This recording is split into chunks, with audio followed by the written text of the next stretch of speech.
وفي الطائرة لسرعة الطائرة لكن ينبغي الإنسان يهتم بهذا الأمر، وهو أن يحرم قبل الميقات، لأن الطائرة ما تقف عند الميقات كالسيارة مثلا.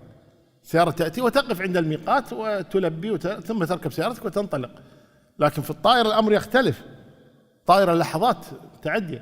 ذاك إذا قال لك قائد الطائرة أن بعد ربع ساعة أو ثلث ساعة نصل إلى الميقات، استعد وقل لبيك اللهم عمرة أو لبيك اللهم حجا أو لبيك اللهم حجا وعمرة حسب الذي تريد من الأنساك، فلا تتجاوز هذه المواقيت حتى تلبي بالحج أو العمرة.